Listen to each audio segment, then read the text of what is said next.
আসসালামু আলাইকুম। মুস্তাকে সবাইকে স্বাগত জানাচ্ছি।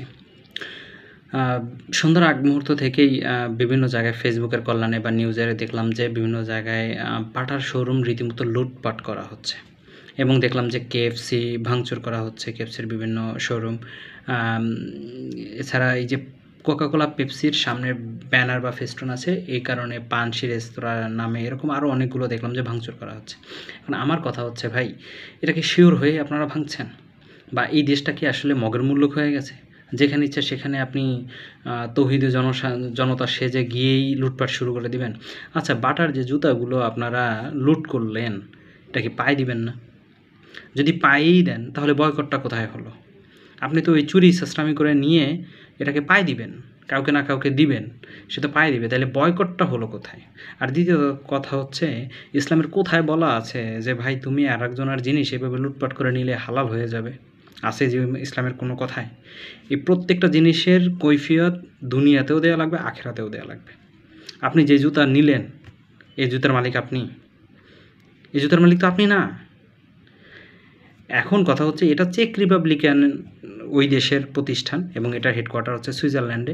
এটা তো ইসরায়েলি প্রতিষ্ঠান না। এই যে ভ্রান্ত ধারণার বশবর্তী হয়ে এই কাজগুলো আপনারা করছেন। তারপরে দেখলাম যে কেএফসি ইসরায়েলি মানে ইহুদি মালিকানাধীন কেএফসি, আপনি বয়কট করেন, কিন্তু কেএফসি যেই বিল্ডিংয়ে শোরুম, সেই বিল্ডিংটা তো মুসলমানের, আমাদের দেশের কারো, প্রত্যেকটা জায়গার, সেটা তো ইসরায়েলি প্রতিষ্ঠানের না। আপনি গ্লাস সব ভেঙে ফেলছেন, সব কিছু ভাঙচুর করছেন, তাহলে এই ক্ষতিপূরণ তো মালিকেরও হচ্ছে। উনি তো ভাড়া, কেএফসিতে ভাড়া আছে, তাহলে তো এই যে লক্ষ লক্ষ টাকার হ্যাম্পার হচ্ছে ওই মালিকের। আপনি তো আপনার মুসলমান ভাইয়ের ক্ষতি করছেন। তো ওনার এই রাইট আপনার আছে কি না? এই যে মগের মুল্লুক পায়া গেছেন দেশটাকে, এই যে একটু একটু পোলাপান, এই যে গেঞ্জি জেনারেশনের পোলাপান, এরা যা করতেছে, এটা কোনভাবে ভাই? একটু মাথা নাই আপনাদের? সবাই তো ম্যাক্সিমামই তো পড়াশোনা করেন। হ্যাঁ, এই যে পানসি রেস্টুরেন্ট দেখলাম ভাঙচুর করা হচ্ছে, বিভিন্ন জায়গায় ভাঙচুর করা হচ্ছে। ভাই এই ওই মালিক বাংলাদেশি, অর্থাৎ যেখানে লোকাল মালিক এবং যে বিল্ডিং ভবন মালিক বাংলাদেশি, আপনি তাদের সব ভাঙা চুরা চুরমার করে দিতেছেন, তাহলে তার ক্ষতি করতেছেন কেন আপনি? কেন তাদের ক্ষতি করছেন? আর এই আইন শৃঙ্খলা রক্ষামণি কার বাল ফালায় আমি ঠিক বুঝি না। ইচ্ছা মতো পিটায় সব ঘুরায় দেয় না কেন? ভাই আপনার এগুলো বয়কট করার অনেক ধরন আছে। আপনি ওই শোরুমটা যে তালা মেরে দেন, সিলগালা করে দেন, সামনে ব্যানার লাগাইয়া দেন যে এই দোকানে কেউ কোনো কিছু কিনবেন না, বয়কট করেন। 15 দিন পরে ওরা বাংলাদেশ থেকে এমনিতেই ওরা ব্যবসা বাণিজ্য ঘুরায় চলে যাবে, ক্ষতির সম্মুখীন হবে। আপনি কিনেন না, আপনি তারটা ব্যবহার করেন না। আমি একসময় বাটা জুতা ইউজ করতাম, আমি তো বাদ দিয়ে দিয়েছি। আমি তো লোকাল মার্কেট থেকে জুতা কিনি। আরও 2 বছর আগে যখন ইসরায়েল ফিলিস্তিনিকে অ্যাটাক করলো, তখন থেকে আমি কোল্ড ড্রিঙ্কস খাই না, কোনো ধরনের কোল্ড ড্রিঙ্কস খাই না। এটা স্বাস্থ্যের জন্য ক্ষতিকর, আপনি খায়েন না। আপনি এই প্রোডাক্টগুলো ইউজ করেন না। আমি একসময় ক্লিয়ার শ্যাম্পু দিতাম, ওটা আমি বাদ দিয়েছি। আমি নিজোডার ইউজ করতেছি। আপনি দেশি প্রোডাক্টগুলো ইউজ করেন।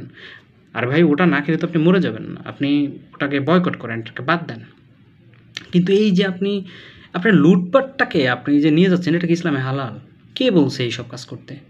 আর আমাদের এই যে এক ধরনের আলেম ওলামারা আছে, এদের জ্ঞানের স্বল্পতা আছে। এরা কোরআন হাদিস সম্পর্কে যথেষ্ট ভালো জানে, এরা রেসপেক্টিভ, তাদেরকে আমি সম্মান করি। কিন্তু এরা এই যে কোনটা করলে কি, আচ্ছা ভাই ইউরোপের মার্কেটগুলো যদি আপনার দেশ থেকে এখন ব্যবসা বাণিজ্য গোটায় নেয়, আপনি তো ভাতও খাইতে পাবেন না, আপনি তো দুর্ভিক্ষ লাগাই দিবেন দেশের ভিতরে। এগুলো কি বিশ্ব মিডিয়ায় যাবে না?